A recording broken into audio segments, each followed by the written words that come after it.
All right, so let's look at transparency techniques in After Effects, ways to make certain parts of things opaque or transparent. And the most important one is masks. So let's start with masks. So I'm going to create a new composition, NTSC D1 widescreen square pixel, and 5 seconds long. Doesn't matter what the background color is, so I'm just going to leave it this blue-gray color that I already had it as. And let's import a JPEG to work with. And I will include with the video some files you can use, although anything downloaded off the internet or really any picture would work. So I'll say File, Import File, and let's see here.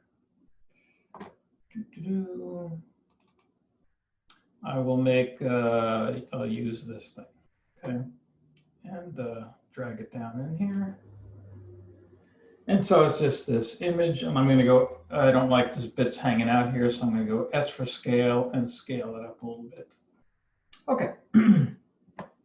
Now let's put some masks on here. So we're working with the vector tools, right? Which is the pen tool up here and these various shapes, rectangle, rounded rectangle, etc. If you have nothing selected, okay, if you have no layer active, and I create something, it just makes a new shape layer, okay, a new vector layer. I'm going to undo that. But to make a mask, you want to have the layer active.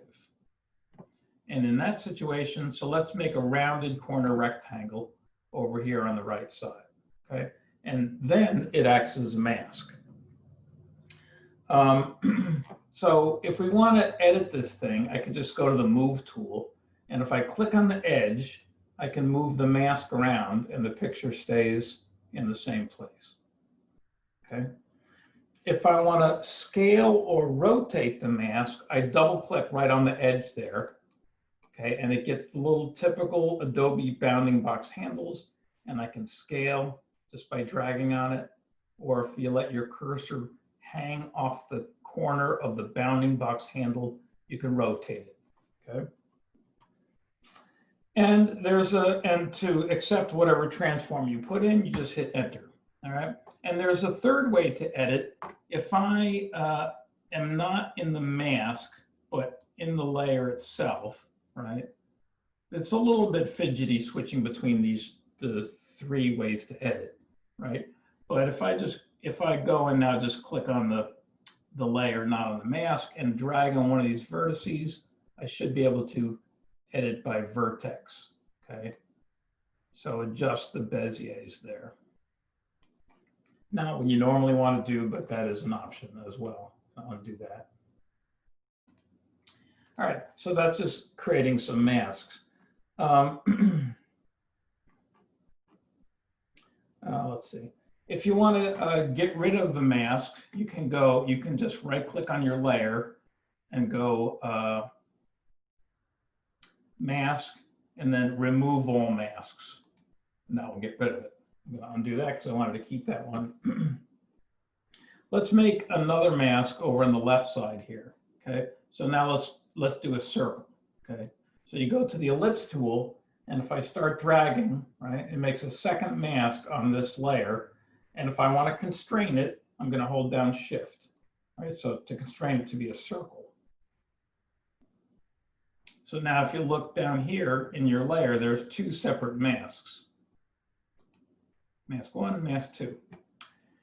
And let's make another circle inside this circle, okay? So I'm going to draw another one. And you can see that it doesn't seem like it's doing much. Well, if you look here, you should see a column called Add. Let's see, what might cause it to be hidden? It looks like it should show in any case. So mask 3, it's add, so it's adding to the mask. And since it's inside this one, that just doesn't really do much. But if I change it to subtract from the mask, okay, so now I get an alternating thing.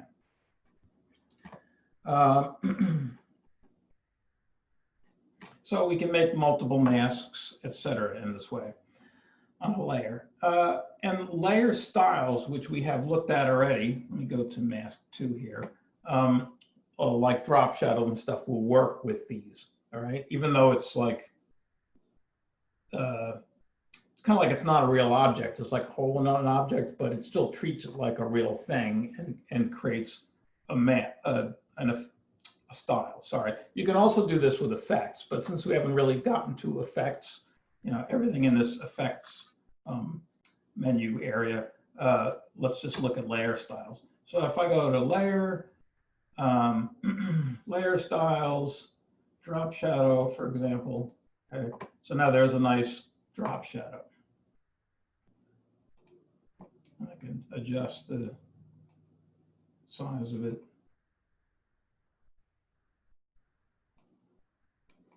Okay. Or let's say,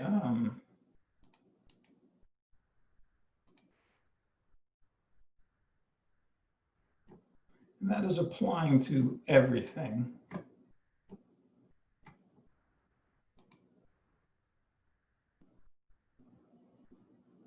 Let's try a stroke on there. Yeah, so you can do stuff like that. We don't want to do that. All right, let's try animating a mask then. Okay. Oh, one other thing I should mention before we go on, though, is you can also feather the edge of the mask. All right, so let's say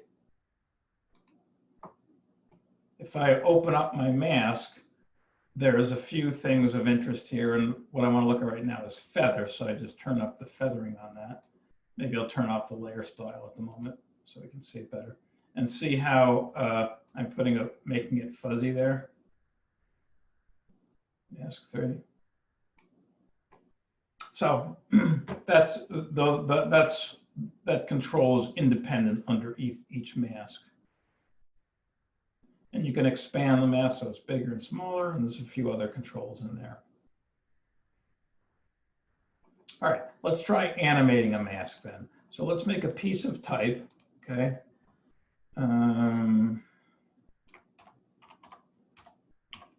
Make it nice and big. And so we have a new layer on top, right? And I'm going to take my rectangle tool and draw a rectangle with a little bit of space around it, around this whole thing. And you'll see when you start drawing, it's like your type just disappears, but stay the course and keep drawing, and there it is. All right, so we should be able to just animate the mask. So let's see. Let's close this one up so things don't get too confused. And I can open up mask 1.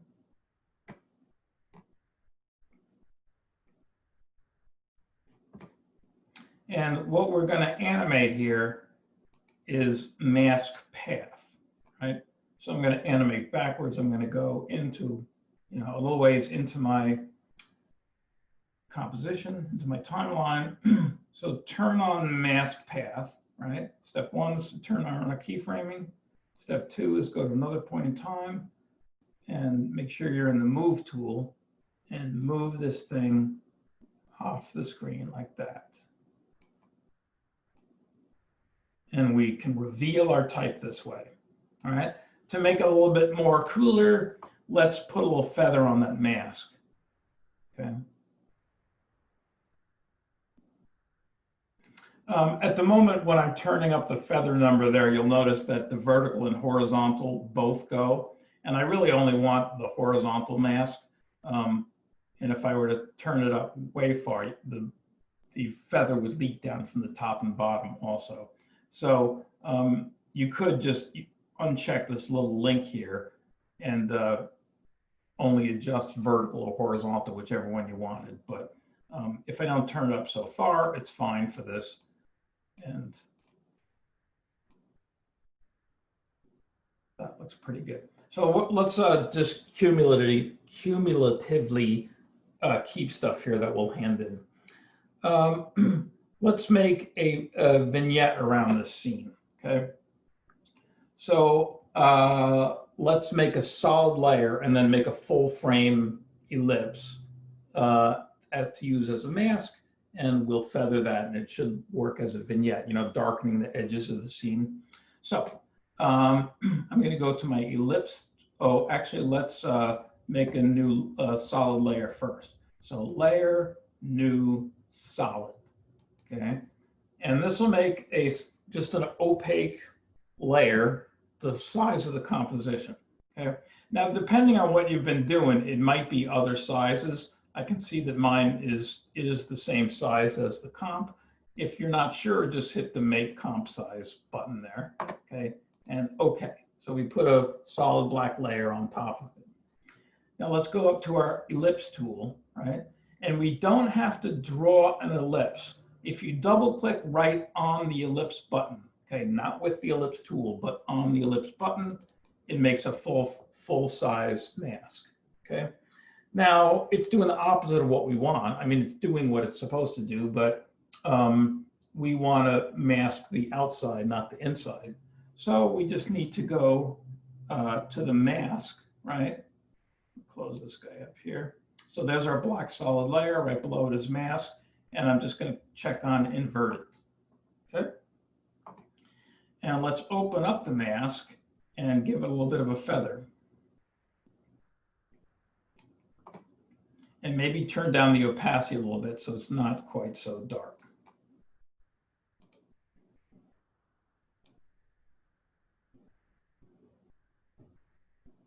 All right, so that's working pretty good. So the masks are not too complicated, and they're used very frequently in After Effects. You're kind of using them all the time. And one other thing, let's see, how should we do this? Let's bring in a new layer and try doing a pen tool mask on it. Okay, so file, import file. And I'm just going to bring in a picture of this frog and put it on top of, I will put it under the, I'll just put it on top of everything. Okay. So we've been using these simple shapes, right? But we also have the pen tool, okay?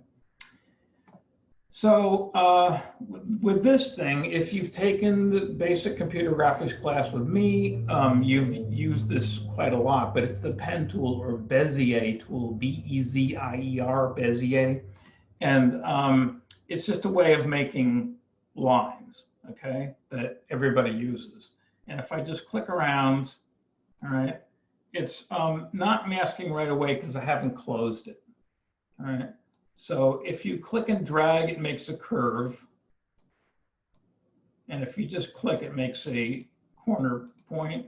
And if I click on the first point I drew, it should close it up. And now we have an amorphous shape, a custom shape. And if I go to the move tool, I can now move those vertices around to control it. Underneath the pen tool are the pen with a plus that adds points, a pen with a minus subtracts points, and the convert vertex tool, also known as the anchor point tool, will let you turn a corner point into a curve point or a curve point into a corner point. Okay, if I click and drag on it, it pulls out those handles, right? If I just click on it, it throws them away. If I click and drag on a handle, it breaks the locked together seesaw of the tangents. Okay, so hopefully we won't have to do, it's a little bit of a learning curve getting used to how to manipulate and make nice smooth curves with this. So hopefully we won't have to do too much of that in here. Let's see. And if I double click on it, I get the usual controls to scale and rotate something. Okay, and I just hit enter to accept that transform. let's put that thing underneath our type layer.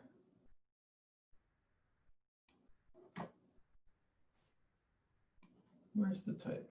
Oh, there it is.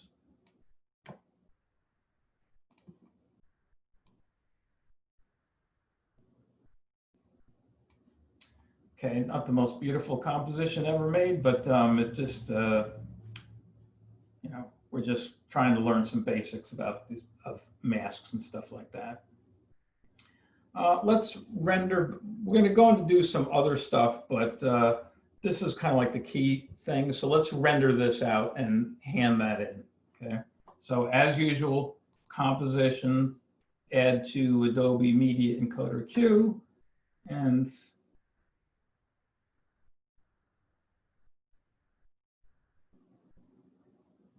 I think you get the idea here, but and you just got to wait for the thing to appear.